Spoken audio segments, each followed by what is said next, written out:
140 is a project that involves 140 filmmakers in 140 locations around the world shooting for 140 seconds.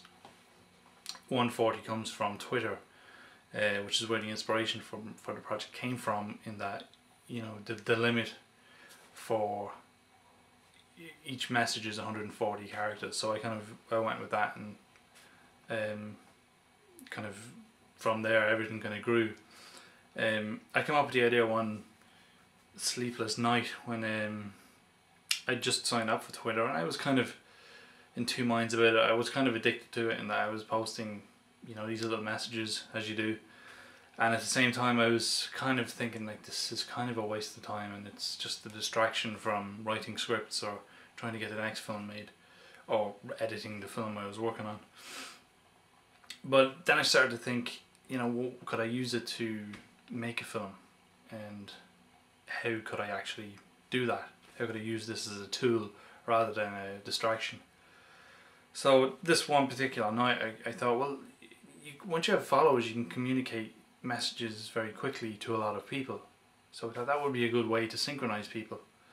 So my initial thought was 100 filmmakers shooting 10 minutes each, and then I'd cut a film out of that. So I just wrote this down on a post-it and went back to sleep, and the next night I rang a friend of mine in LA, Elliot Kotek, and put the idea to him. He immediately said 10 minutes is far too long, because 110 minutes is, you know, you're going to have hours and hours of footage to have to cut down. And again, it's continuous footage, so 10 minutes of continuous footage is a lot, so cut it down to, you know, a minute. And then from that, that's where when I saw a minute, well then went 140 seconds, for example. And then from there it kind of snowballed, you know, so that's 2 minutes 20 each. You know, that's manageable. 140 people, that's about 6 hours of footage, which is kind of normal for cutting something down to what would be an hour or an hour and 10-20 minutes.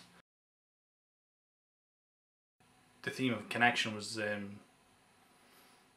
first theme that came into my head. It just seemed like an obvious one, and I didn't really explore any other themes. Kind of, I figured the internet's all about connection.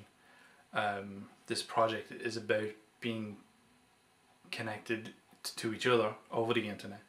So I wanted to take that one step further, and kind of in the same way the project was trying to make Twitter a tool rather than a distraction, I wanted the internet to bring us back to our connection to the world rather than be a distraction from the world.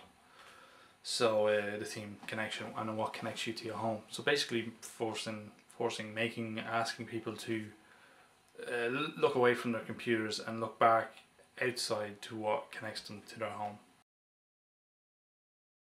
Kind of using the network theory, the 6 degrees of separation, by asking a friend and a couple of friends and asking them to ask their friends.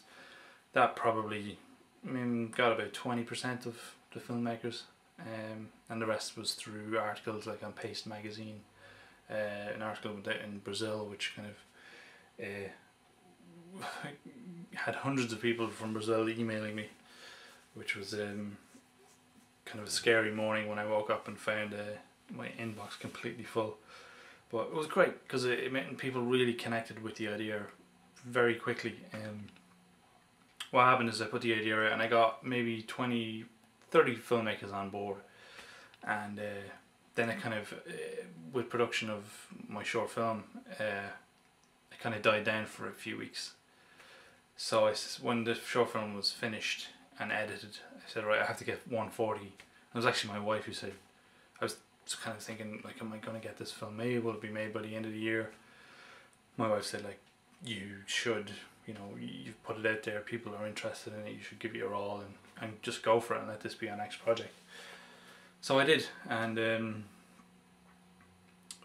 put the word back out, got people interested again, and started the press and set a date, June 21st, the longest day of the year. Kind of seemed to make sense because there was, you know, there'd be less hours of darkness for the poor people who in China and Malaysia and Australia who were going to be in the dark for the film.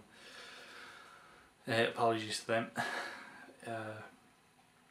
So yeah, so then 24th also happened to be Father's Day, so that was kind of significant as well. So the aim was to get the rest of those filmmakers, 140 filmmakers by that date, and it actually happened that it was the very last week, literally like maybe 3 or 4 days before the 21st, that we had all 140 filmmakers.